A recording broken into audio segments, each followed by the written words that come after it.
Why do some rappers who have almost no social media presence seem to blow up out of nowhere? And then other artists who've got an established social media following could put out track after track but not make any movement.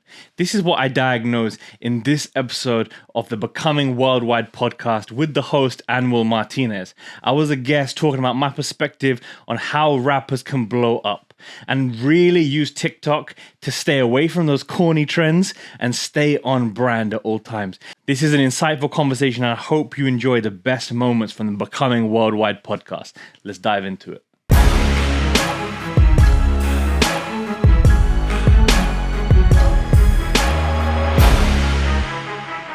Obviously, like I said, I'm a hip hop artist, right? And obviously nowadays, 2022, social media plays a huge role in the career. If you want to make it, social media is the number one way. So what is the best platform as a hip hop artist to be in 2022 as a hip hop artist, and why? That's such a loaded question. Okay. so it depends on, are you an underground hip hop artist, like a lyricist? Are you a commercial hip hop artist trying to jump on the trends? It depends on who you are. So I would think, where are my friends? Where are my perfect customers hanging out? So if everybody you know says, I waste 2 hours a day scrolling on TikTok, you should be there on TikTok while they're scrolling. If everyone is around you is saying the Instagram algorithm isn't working, I might try out Twitter and see what Clubhouse is saying. I might go back to Facebook. You're like, okay, I need to be in all those places so that when they are experimenting, I'm the first name they see. So I think where you should be is question one, but then question two is, what are you posting? Right? Okay. What you're posting is sometimes the bigger question, because nobody goes to those TV channels that are just selling stuff all the time. You don't go and watch that channel for fun. Yeah. So it's the same when a hip hop artist is promoting their new music, but isn't giving any good content to watch. So you got to treat your content like the best show on Netflix. So you want people to come back for the next episode and tell all their friends about the episode they've just watched. And when the cliffhanger of the episode happens, you want them to come back next Thursday at 5 p.m. to find out what happens. Gotcha. And it's that mindset. Instead of telling people where the song is, you have to inform them why it's worth listening to. Wow. That just, you know what I'm saying? No, that was awesome, man. So, I mean, just like kind of how you said about the algorithm, right? The biggest misconception is publishing, right? Leaving it to the algorithm to do the work for you, right? I've obviously had the same thing. This is why I've started this whole journey to really figure it out, right? So what steps should be taken to make sure that you're not leaving it up to the algorithm to make your song go viral? You have to shift, bro, from promotion into emotion, right? So what I mean by that is your post has to have feeling. So you need to make people feel inspired, entertained, or educated, right? So instead of saying my new song is out now, you can say, I wrote this song when I was homeless, living in my car, and I found a budget microphone and I recorded all my feelings with my last $7. This is what it sounds like. I know which caption's going to work, because the one that tells the story, they're like, rah, what does this song with his last $7 sound like? And they'll go listen. But if an artist just literally shows up, tells them where to hear the song, and goes into ghost mode for 5 months, that's never going to build a community. The community want to have access to you every single day. Yeah. So I guess that's another thing, like you just said, the community that wants to have access with you every single day. It's, how does an artist like me, right? I know there's people out there that like my music, but how can I connect with them? What are some ways, some tactics I can do to actually find those people? So the first place is you got to detect where those communities are. So they might be Facebook groups, they might be Reddit, they might be forums, they might be the comment section of hiphopdx.com, they might be like Gunner on social media, it might be in his followers are your perfect followers. So you got to find where they're already hanging out, because rather than trying to bring a lasso and pull them towards you, I'd rather bring a magnet and attract them towards you. So when you show up in those places, the worst thing you can do is talk about yourself. Literally the worst thing, we're talking about yourself. talk about others first, pay attention to what they are paying attention to, join that conversation without being spammy or having a hidden agenda. Like, just be real, authentic, and just human. And when you talk about some relatable stuff, I guarantee someone will say, and what is it that you do? And then you segue into talking a little bit. If you're open to it, I'm a hip hop artist, I'm doing XYZ. Can I send you a link if you don't mind listening? They're like, of course, fam, I got you. Send it over. They asked you for the link. You didn't have to push it onto them. Got you. Yeah, I've been taking a different approach now to social media as well too, where I've actually unfollowed people that I just don't even talk to anymore and restructured and just kind of be social on social media. You know That's what I mean? it.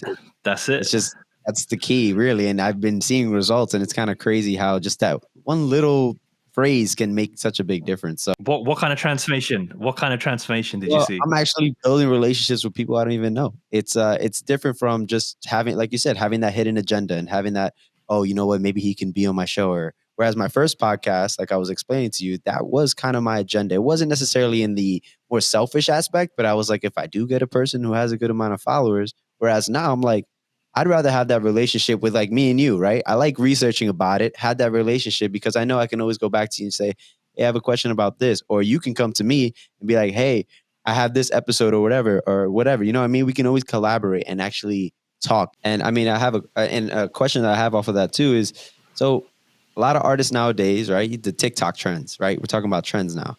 Trends are huge, right? And you do want to hop on trends because you can get, right? But let me ask you this question because you're the expert. So how do I balance being myself in my content, yet making sure I stay with the trends? That is a clutch question. Perfect stuff. It is hard to navigate. I think you have to know the reason why you're jumping on a trend. So if someone is doing the video where you point up different corners of the screen and you put your age, your star sign, your height, that's not relevant for a hip hop artist. That's stupid trend to follow. But if you pivot and you point at who your inspirations are, so you point at Slick Rick and you point at Nas and you point at Bun B and you point at like some OGs, you've pivoted a trend to fit your niche. If you're doing like one of those stupid lip syncs and you're matching up to a comedy, it makes no difference. But if you hear something that's comedy, but you relate it to the struggle of being an independent hip hop artist, you're capitalizing on a trending sound, but you're growing brand equity at the same time. And it starts right there. It's like knowing which things to jump on, which things to dilute, and which things you stay away from. And there's quite a lot you'll end up staying away from. Gotcha. So switching it over, kind of, TikTok is a promotional platform, obviously, as well, too. So just how you said, you know, you're taking those little things that can attract the viewer as well as interacting, you know. So when I release a song and promote it, how long should I promote it for? And when do those results come in? How long should I wait for those results to come in? You and I'd probably do about 45 days, which sounds crazy. Yeah. You probably want 7 days just to warm up. So like we said, most artists, they come out of ghost mode. They haven't done anything in months. And suddenly they go, new music on the way. So before you say new music on the way, I think you show man's in the studio. We're working. These late nights, there's something special's on the way. I can't wait for you to see it. You build up that tease. That's 7 days. Then you need 14 days of pre-marketing. So from the day you announce the song until the day it comes out, you need about 14 days in that period. And I talk about this all the time, the WHs. So why you wrote the song, what the concept is about, who you wrote the song with, where you wrote the song, when you wrote the song, how you wrote the song, explaining all these things over 14 days. And in that period, I really recommend to leak loads and loads of different snippets of your song. So leak the intro, right, where the instrumental is playing, and right before you start rapping, cut it. Right? Leak the chorus, leak the bridge, leak the verse, leak the outro, leak the interlude, leak the skit, leak the mistakes as many times as you can. And on TikTok and Instagram Reels, you can either do it as an original sound, or you can contact your distributor, say DistroKid or whoever, tell them I want to put this snippet only on TikTok and Instagram, no other platform. Don't put it on my Spotify. So you can build brand equity by using your own sound, right? So that's your second 14 days. Your third 14 days is the post marketing. So once your song is out, talking about it every single day. I always use this phrase, one post and a story is not enough, right? So you have to do more than just saying it's out now. You have to keep hitting the nail on the head. Like instead of using a sledgehammer, is using a little pin hammer and tapping on it every single day. And then finally, you need that 7-day cool down. So once your campaign is over, going back into ghost mode or announcing some new music is going to mean you're asking from your audience. You're not giving to them. So that cool down content is like, yo, bless up for all the gratitude. I'm back in the studio. I got some headspace to think, what books shall I read? What podcast shall I listen to? Like, should I do a freestyle for you guys to say thank you? What can I do to be in service to you, the fans, for all your support? So 7, 14, 14, 7. It's like a 45-day period. Wow. That's huge. That is huge right there because me as an artist, everyone just says, oh, just promote it, right? Just promote it. They always give you that top layer of stuff. They don't give you those steps. So like listening to that just changes everything. So in your experience then, what is the biggest, I guess you could say biggest mistakes that hip hop artists make when it comes to promoting that music other than just out now? I would say that most rappers are so deep and intellectual, and I bet there's double or triple entendres in the lyrics. But if the signpost of your marketing is broken, nobody's going to get into the song enough to understand all those things. So if there's a really intelligent reason why you chose the title, or what the artwork means, or a lyric you made, or the date you released the projects on your daughter's birthday, or your whatever thing, is such an intelligent, rich concept. Rappers don't tell those stories. They think that music's going to tell the story, but sometimes you got to spell it out ABC for some really ignorant consumers. I don't want to say stupid, but ignorant consumers. You have to break it down for them, and they go, oh, like for example, all about helping Ayaz Aftab Hussein. No one still gets that. It's just a basic thing about me. My initials are my brand, right? And people do a double take when they realize that. It's my mission is my name. So my last question for you, right, is what is one final piece of advice that you would give to an undiscovered hip hop artist who wants to get discovered? This is a huge learning for me in the last 2 weeks, is stop treating TikTok like it's such a hard, unachievable thing. Treat TikTok like an Instagram story. We don't give any thought to how casual stories are, but we put TikToks like it's got to be a production. It's got to have the levels, right? When you go for quantity over quality on TikTok, of course, you got to make it of a standard, but doesn't mean you can't do 25 different videos instead of wishing that the one video is going to pop off.